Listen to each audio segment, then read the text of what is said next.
let's say we have this matrix A, B, C, D, E, F, G, H, I, and we want to modify that. Let's say we want to do a certain row operation. Maybe the row operation we want to do is modify row 2 by adding 3 times row 1. So that the result would look like A, B, C, D plus 3A, E plus 3B, and F plus 3C, and then no change at all to these, GHI. So if we want to accomplish that, we can write this row operation as a matrix multiplier. We can create a matrix that we can multiply by A, B, C, D, E, F, G, H, I that doesn't change row 1 or 3, but modifies row 2 by adding 3 times row 1 to it. The usual notation for this is we've got this original matrix A, and we're modifying it by multiplying it by what we usually call an elementary transform matrix. E for elementary transform, or sometimes T for transform. But this elementary transform matrix represents this operation in matrix form. And to do that, if we don't want to change row 1, what could we set up in this transformation matrix that says don't change row 1 at all? Get 1, 0, 0.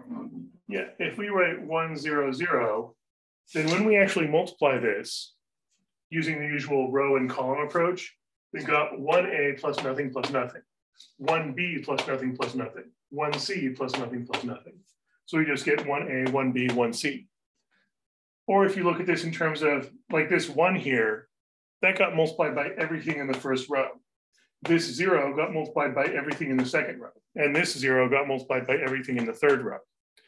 So you could think of this as saying, take 1 times the entire first row, plus 0 times the entire second row, plus 0 times the entire third row, and that's your new first row. Likewise, we also don't want to change the third row. So what should we put here to say don't change the third row?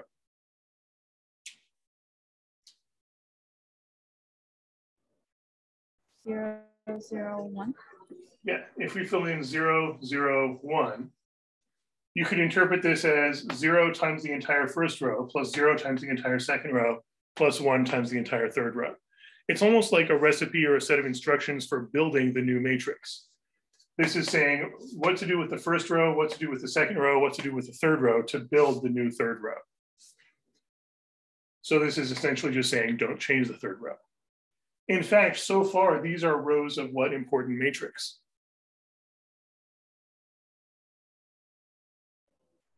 Identity. Yeah, so far we're just using rows of the identity matrix, which by default says don't change anything, keep it the same. But we do want to change the second row. So this second row is not going to look exactly like the identity matrix. It won't just be 0, 1, 0. But what we want to do is we want to take row 2 and add 3 times row 1. And we're not contributing any information from the third row. There's no GHI in the new second row. So what numbers here would have the effect of take row 2 and add 3 times row 1 to it?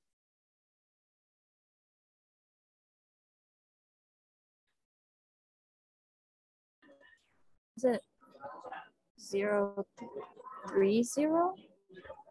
0, 3, 0. What would that do? What does this 0 do? What does this 3 do? What does this 0 do? The 3, well, the 0 would be like 0 times A, 3 times D. Oh, so that's not enough. Yeah, right. This would have, I mean, this is a valid row operation, but yeah, this is specifically the row operation of multiply the second row by 3. We don't want to multiply the second row by 3. We want to multiply the second row by what? Plus 3 row 1. Well, notice that this D here, this D is still, 1D is still 1D, 1E is still 1E. So we're not actually creating any multiplier. We want D to still be D. We want E to still be E. So we should actually have a 1 here because we're not multiplying these by anything other than 1, but we are adding what to it?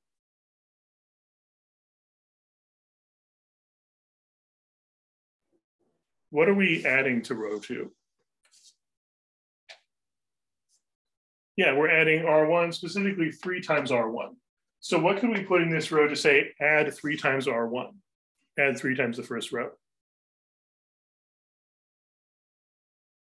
Which one of these numbers would get multiplied by the first row? The 0 furthest to the left. Yeah, this 0. We don't want 0 times the first row. We want 3 times the first row. So if we replace this 0 with a 3, now we have 3 times the entire first row plus 1 times the second row. That is the second row exactly as it is. And then no information from the third row. So 3, 1, 0 means take the second row exactly as is, add 3 times the first row, and no information from the third row. And that's exactly what we want. You could even work this out row by column. 3A plus D plus nothing. 3B plus E plus nothing. 3C plus F plus nothing. And that's exactly what we have. 3A plus D, 3B plus E, 3C plus F. So this row, as if you think of it as a recipe or instructions, is 3 times everything from the first row plus the second row exactly as it is, and no contribution from the third row. And that's exactly the operation we're trying to accomplish here. So this would be our elementary transform matrix. This is what we would call E.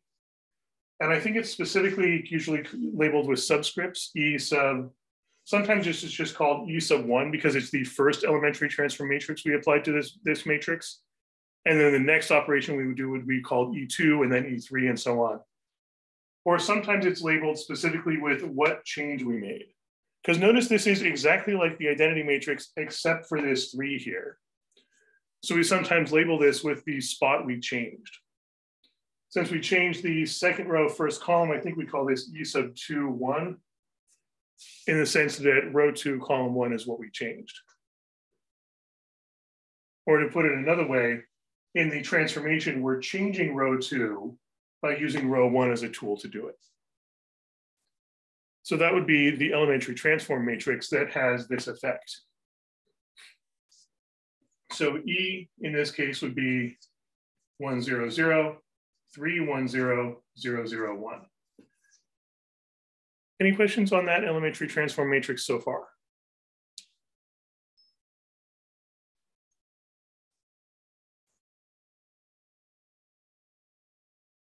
And then if we wanted to find the inverse of it, we don't actually have to go through the whole procedure of augment with the identity matrix and row reduce. We can just look at this in terms of what it does. This matrix has the effect of add 3 times row 1 to row 2. What's the opposite of that change?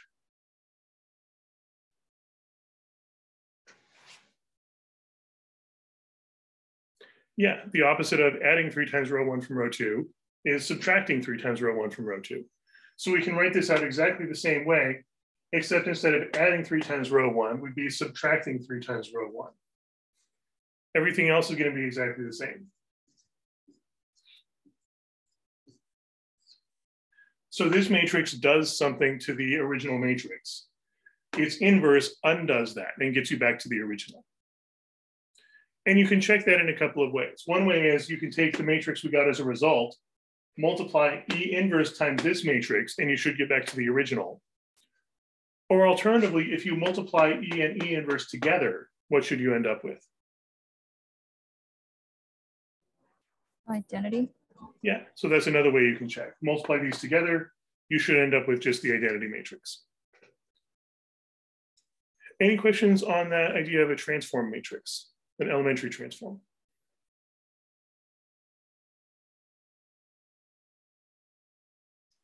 And there are other ways we could make transform matrices as well. Like one other operation you can do is a row swap that can also be accomplished with a transform matrix. Let's say we don't want to multiply these by anything. Let's say all we want to do is swap row 2 and row 3.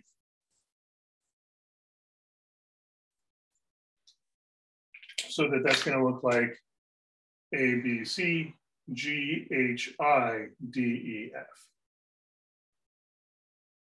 If we want to make a transformation matrix that has that effect, we're not changing the first row, so what should we start with?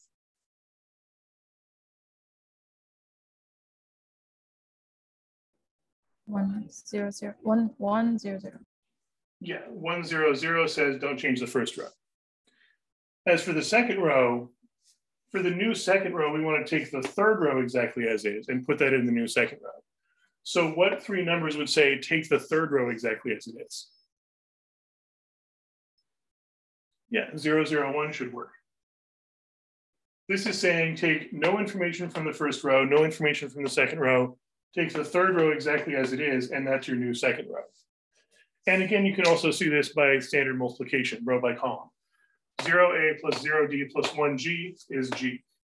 0b plus 0e plus 1h is h, and so on. And what about for the third row? If we want the third row to say, take the second row exactly as is and put it in the new third row. Right, 0 1 0 should work. Take no information from the first or third rows, but take 1 times the second row. Second row exactly as is the new third row. So this matrix has the effect of swapping rows 2 and 3. And this sort of matrix is usually called a permutation matrix, usually a capital P. Permutation just meaning a reordering of the stuff that's already there. So any permutation matrix just rearranges the rows. Typically just swapping any two rows, but there are other permutations that are also possible. For instance, one possible permutation matrix might be move row 1 down to row 2 and move the old row 2 down to row 3 and bump row 3 up to the top. So that wouldn't be just a simple swap. It's not just switching 2 rows, it's rearranging all 3 rows. That could still be written as a permutation matrix, it'd just be slightly more complicated. But one other thing you can do to make a transform matrix, this looks almost like what?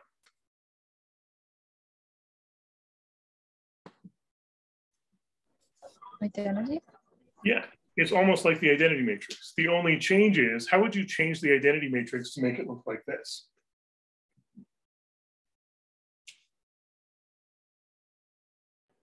Swap rows. Yeah. If you just take the change you want to make, swapping rows 2 and 3, and apply that to the identity matrix, you get the elementary transform matrix that makes that change. And the same thing was true here. We wanted a matrix that adds 3 times row 1 to row 2. So if we just take the identity matrix and add 3 times row 1 to row 2, we get the transformation matrix that has that effect. So this is another way you can construct a transformation matrix really quickly. If you want a matrix that does some row operations or even some combination of row operations, just perform that row operation to the identity matrix. The result will be a transformation matrix that accomplishes that change to whatever you left multiply it by. And that's true whether you're adding a row to another row or multiplying a row by a scalar or swapping rows or rearranging rows. Also for the permutation matrix, if we go back to the idea of an inverse, this permutation matrix has the effect of swapping rows 2 and 3. What's the opposite of that? What would get you back to the original?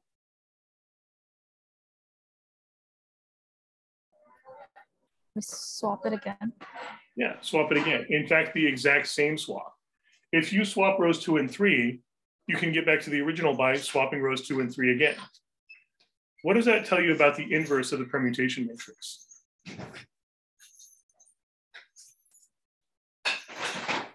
It's the same. Yeah, the inverse is the same matrix. The inverse of this permutation matrix is the matrix itself. It is self-inverse. And you can tell that by multiplying it by itself. Multiply once, you swap rows, multiply again, you swap rows back, and you get back to the original. So a permutation matrix, if it just involves a single row swap, then multiplying it by itself will result in the identity matrix, which means that permutation matrix is its own inverse. For more complicated permutations, that's not directly true. For instance, if we look at that shuffling rows around thing, if we have a permutation matrix that bumps every row down 1 step and shuffles the bottom back up to the top. So if we take, again, just starting with the identity matrix, if we take the top row, bump it down, the original, that's not the top row. The original top row, 1 0 0, goes down. The original second row, 0 1 0, goes down. the original third row, 0, 0, 1, bumps back up to the top. So this matrix, this permutation matrix has that effect of every row shifts down and the one that dropped out of the bottom shuffles back to the top. If you do that again, like let's say you start with row 1, row 2, row 3. Imagine these are entire rows, not just single numbers. If you apply this permutation, what does this become?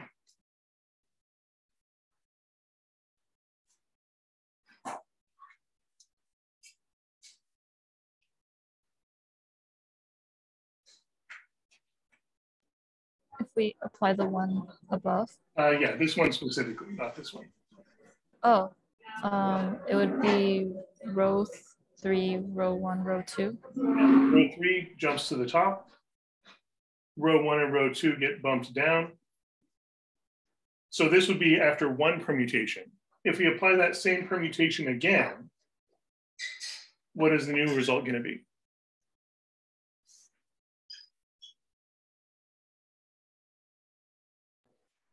Row 2, row 1, row 3?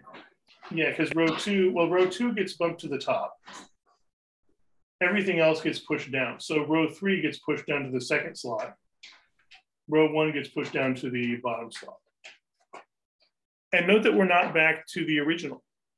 The first permutation shuffles the rows around.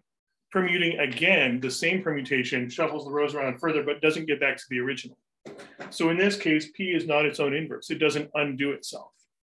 But if we apply it one more time, everything drops down. The one that fell at the bottom jumps back to the top. What do we get?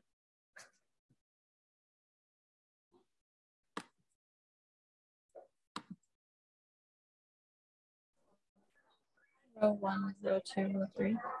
Yeah. Row 1 falls at the bottom and jumps back to the top. Rows 2 and 3 drop down. And what do you notice about that result?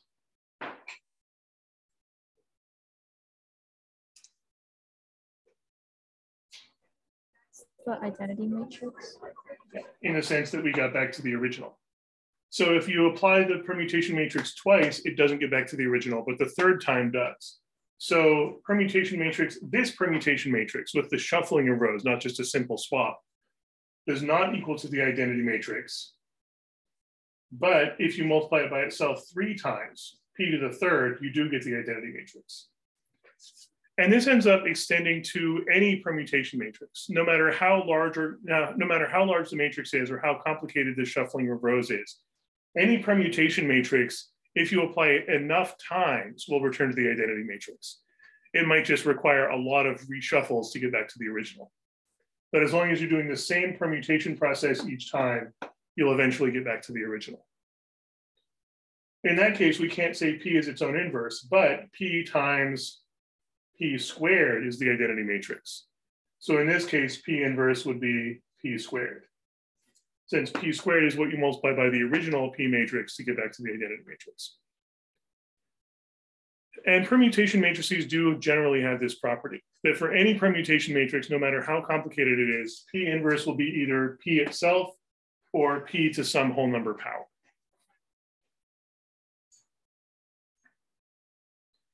Any other questions on that? The permutation matrix or other elementary transform matrices in general?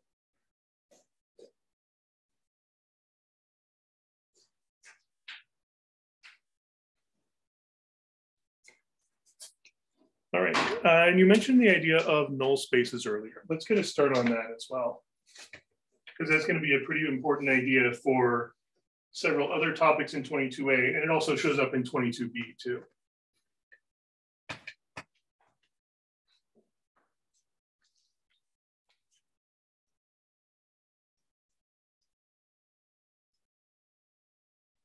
In this context, a space is just a collection of vectors that follow certain rules. And I think we'll get into what those rules are later, but the null space is one particular example. It's a collection of vectors that follow certain rules, and the null space in specific is the set of all vectors that turn into 0 when multiplied by some matrix. So let A be some matrix. And let's say we have its dimensions. Let's say it's an m by n matrix.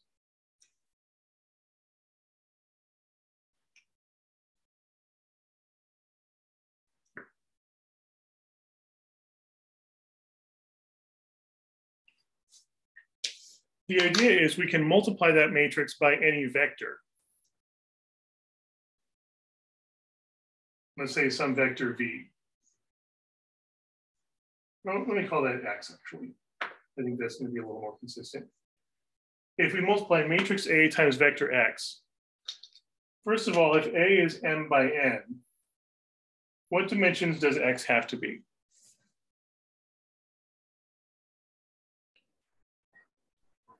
N by m? Well, it's got to be n by something. The important thing is these middle numbers have to match up. And if x is just some matrix, it could be n by anything. But if we're calling it a vector, that probably means it's a single column, so n by 1. So we're taking matrix A, multiplying it by vector x, which is an n by 1 single column. So n numbers high and 1 number across.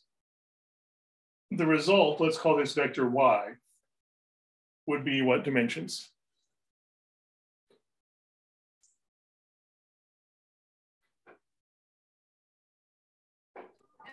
N by 1? Yeah, since the middle numbers matching up tell you this is possible, the outer numbers tell you the dimensions of the result. So an m by n matrix times an n by 1 vector gives you an output that's an m by 1 vector. So these x and y don't even have to be members of the same universe.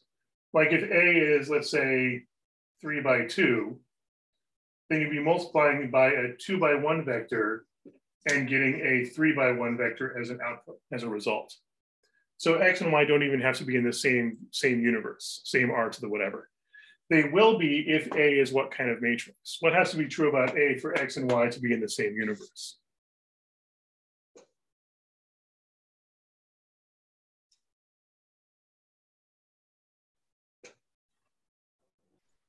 It's the, I'm not sure. I was gonna say the identity matrix, but I don't think that's right. Well, if it's the identity matrix, then x and y will be the same value. But yeah. I'm not saying they have to be the same value, just that they have to be like if x is 2 by 1 and y is also 2 by 1. In order for them to just be the same size of vector. What would if it's a square matrix? Yeah, exactly. This would have to be a square matrix.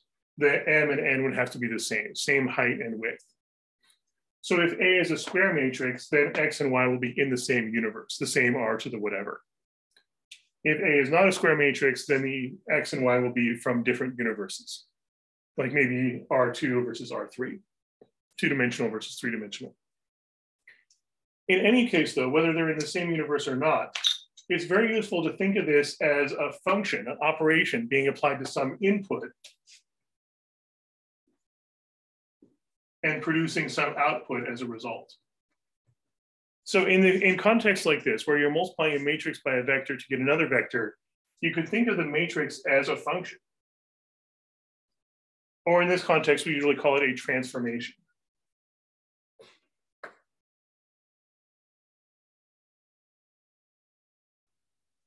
We're applying a transformation that takes some vector as input and produces some other vector as output. And one of the most important things about that, if you think back to functions from basic algebra, let's say you're graphing some function. You've got an x value and a y value, and you've got some function. What's usually the most important output for that function that we care about? In many cases, we want to find what input leads to the output being what important value.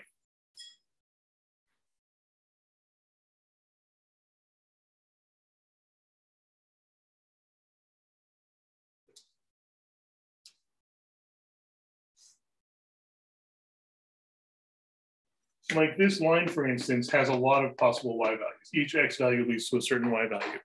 Which of those y values is often the most important one, the most important number we care about?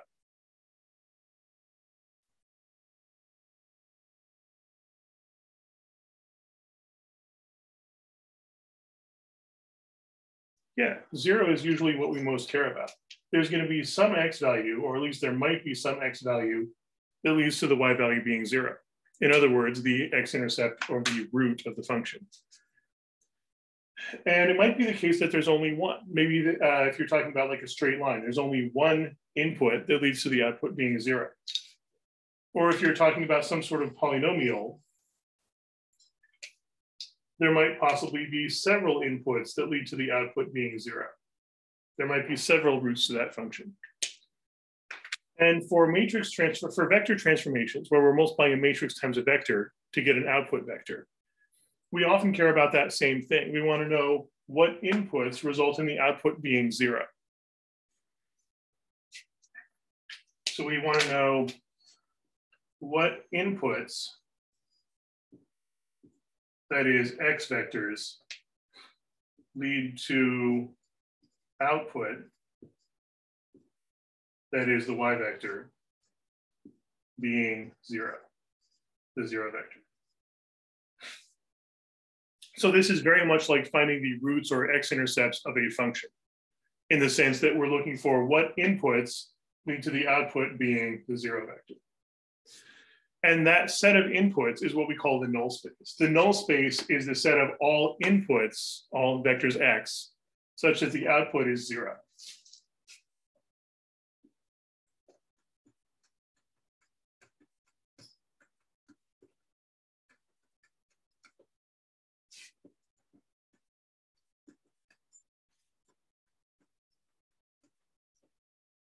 And the output then is just going to be ax. Or to put it another way, if you set up the equation ax equals 0, and we solve that for x, the null space of A means the set of all solutions to ax equals 0. Any questions on that so far?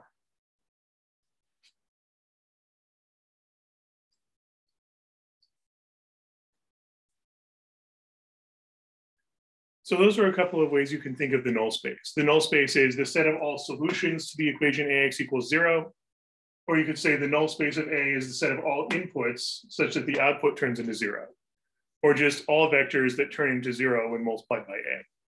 And we would call that collection of vectors the null space of A. And to start with, what's one vector, one input that will always turn into 0 when multiplied by A, no matter what A is?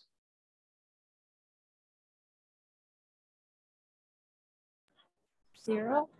Yeah, if x is 0, A times the 0 vector is always going to be 0. So that means the null space always at least includes the vector 0. It's never going to be empty. There's never going to be a null space that has nothing in it. Every null space of every matrix at least has the 0 vector as a member. And this is essentially like saying we're only looking at functions that pass through the origin.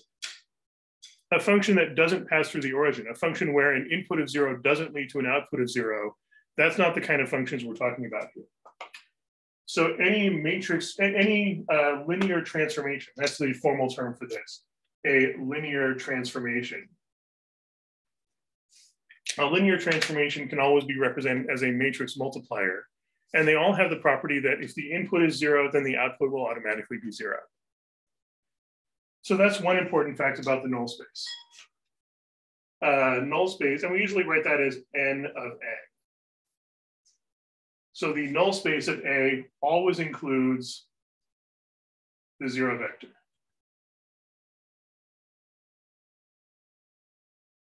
It might or might not include other vectors. It's possible that 0 is the only solution to ax equals 0.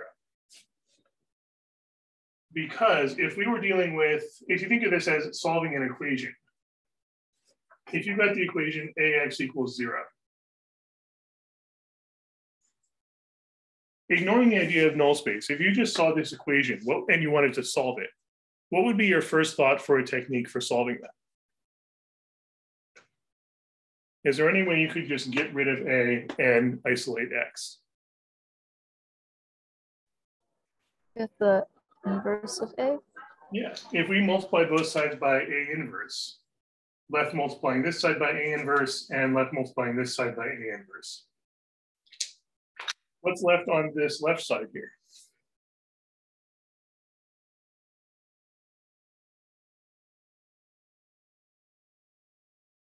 Yeah, just X, because A inverse times A is the identity matrix. And identity matrix times X is just X. On the right side, what's A inverse times 0? Yeah, the identity matrix would be there, but identity matrix times X is just X, so we can ignore the identity matrix at that point. But what do we have on the other side? What's A inverse times 0 going to be?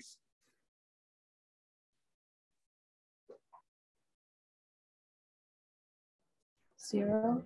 Yeah.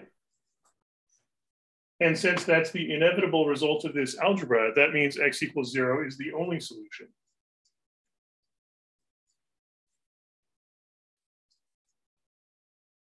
Is there any way around that? I mean, we know X equals 0 is always going to be a solution, but it looks like the algebra here leads to X equals 0 being the only solution. Is there any circumstance where this wouldn't work, where this wouldn't apply?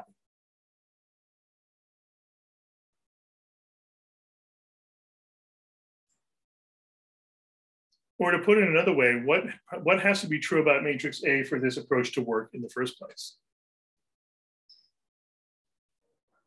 Has to be invertible. Yeah, the idea of multiplying by the inverse only works if A is invertible in the first place. So we can only make this conclusion that 0 is the only solution if A is invertible. So we can say if A is invertible, then X equals 0 is the only solution.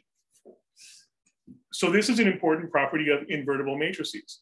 If a matrix is invertible, then X equals 0 is the only solution to AX equals 0, which means the null space will be just the 0 vector and that's it, nothing else. So the null space of any invertible matrix is the set of the 0 vector only, nothing else. Generally enclosed in curly brackets to say this is a set of things, but the only thing in that set is the 0 vector. It's not an empty set. There is one vector in that set. It's just that that vector is the 0 vector.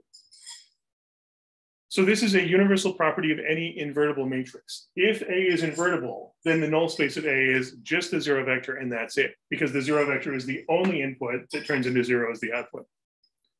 And this also works in reverse. If the null space of a matrix is just the 0 vector, then you know that matrix is invertible, at least as long as it's a square matrix. If the matrix is not square, then it's automatically not invertible. Any questions on that so far?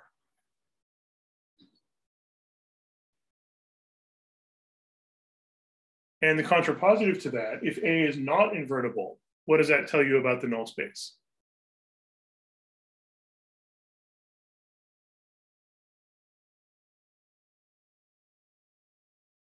If A is not invertible, then you can't just multiply both sides by A inverse. And what does that suggest about the solution?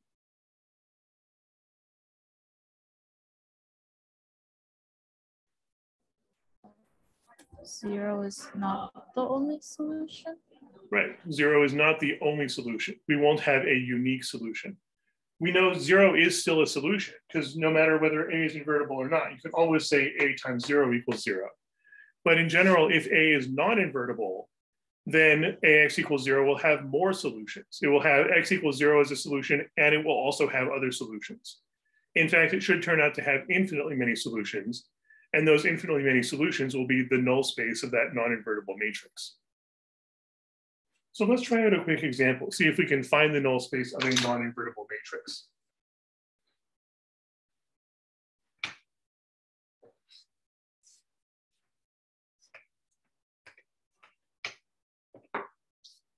Let's say A is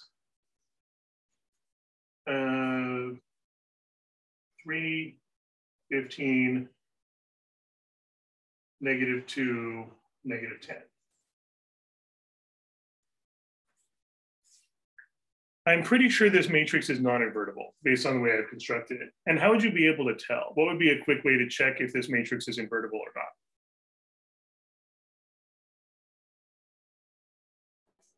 The determinant. Yeah, one way is to check the determinant. For a 2x2 matrix, determinant is pretty quick. You can just multiply across the diagonals. So 3 times -10 minus 15 times -2 Negative 30 minus negative 30 is 0. Yeah, so that is determinant is 0. So that suggests the matrix is non-invertible. And yeah, this formula, the idea of AD minus BC, that only works for finding the determinant of a 2 by 2 matrix. For 3 by 3 and larger, finding the determinant is more complicated. But we can still use the fact, no matter how big the matrix is, determinant of A is 0 if and only if A is singular, that is non-invertible.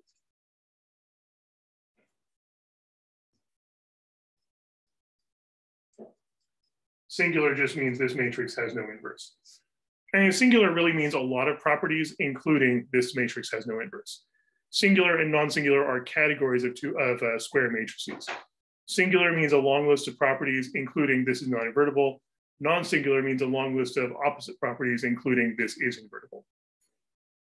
But one of those properties is every singular matrix has determinant equal to 0 and has no inverse. So you could also check by looking at the rows. What do you notice about these two rows in comparison to each other? Yeah, they're multiples. If you take this row and multiply by what, negative 2/3, you get this row.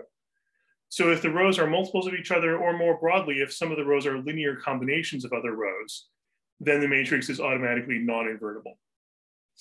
Because if you try row reducing this, you're going to end up with one of the rows canceling out to all zeros. So it cannot be row reduced to the identity matrix. Which means if we want to solve AX equals 0, we cannot solve this by multiplying by A inverse because A doesn't have an inverse. But how else could you solve AX equals 0? How would you solve an equation like that without needing an inverse?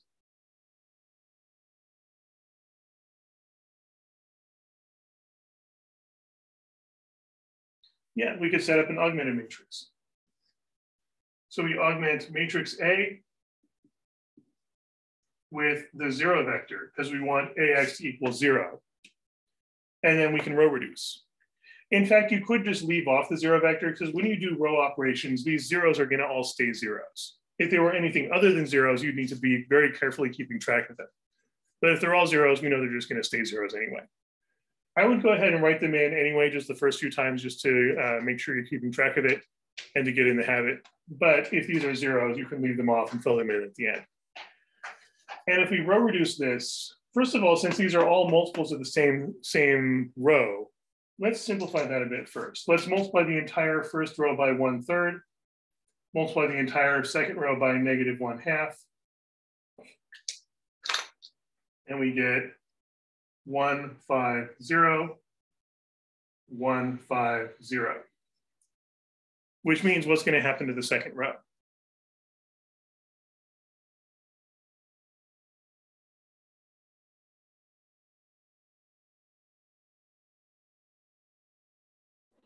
It's going to be 0. Yeah, if we subtract row 1 from row 2, the second row is just going to turn into all zeros anyway. And that suggests we can afford to have many solutions because 0, 0, 0, if you turn that into an equation, you get 0x plus 0y equals 0, which is always true. So the second row being all zeros means there's no restrictions on the values of the vector. We can instead focus on the first equation, or the first row as an equation. Rewrite that first row as an equation. And let's say our vector is x equals, let's just call these x1 and x2 for now. So this row as an equation would be 1x1 plus 5x2 equals 0. So there's many solutions since there's only one restriction, but 2 unknowns. So we can afford to have infinitely many solutions. But we can at least pinpoint how those values relate to each other. Which one of these would be easiest to solve for?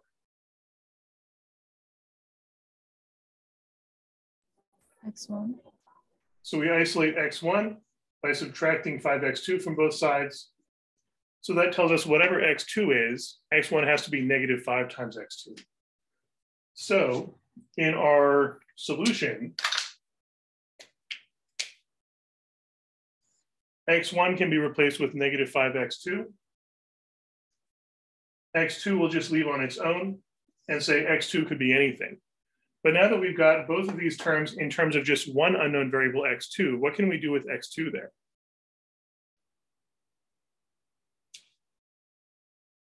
If x2 shows up in every term in this vector.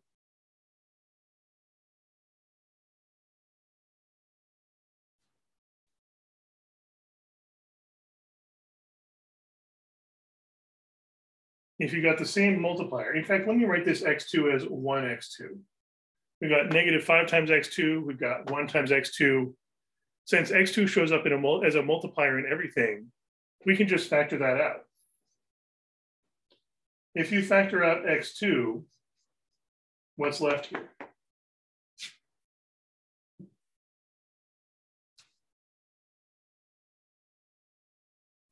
-5 and 1. Which means that -5, 1 is part of the null space of the original matrix. And moreover, any scalar multiple of that will also be. So -5, 1 times 100, or -5, 1 times -√3. Those will also be values in the null space. Since this multiplier here, x2, could have been any scalar multiplier, any real number, we get infinitely many solutions. So we'd say the null space of A is the set of all scalar multiples, let's say C times -5, 1, such that C could be any real number. So this is one way of writing out the null space. It's the set of all possible scalar multiples of -5, 1, such that C could be any real number, including if you plug in 0 for C, you just get 0, 0. So 0, 0 is a member of the null space, but also any multiple of -5, 1 will be as well. Or another way you could write that, how would we write the set of all possible multiples of a vector? What's a good shorthand for that?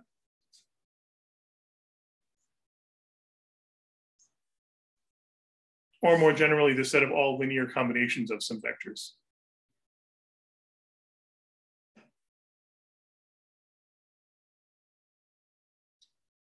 Yeah, the null space is the span, in this case, the span of that one vector.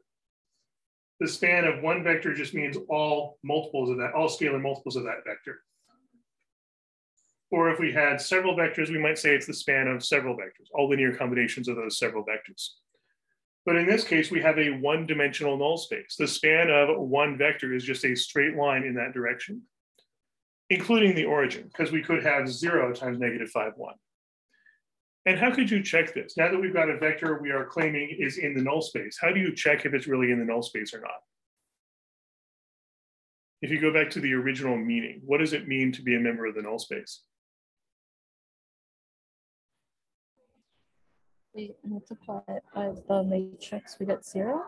Yeah, so we can always check the answer by multiplying it by the original matrix.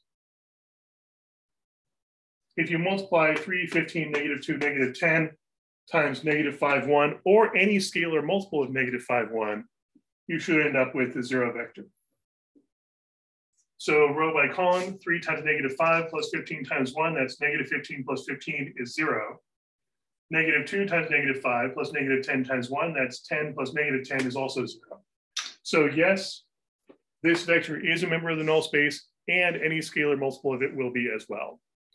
So the null space in this case is infinitely many vectors, but we can describe them as the span of just one vector. And we would call that one vector the basis for the null space. So the basis of the null space, or basis of any space, is one vector or a few vectors that can be used to build all the rest as linear combinations. Any other quick questions on that before we go?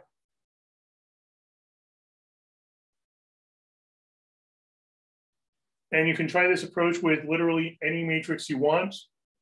Square matrices usually make the most sense, but it doesn't have to be a square matrix. Take any matrix you want, assume that that matrix times some unknown vector equals a 0 vector, solved by row reducing, and you can write your null space of that matrix as the span of one or more vectors. So give that a try with some more examples, and I will see you next time.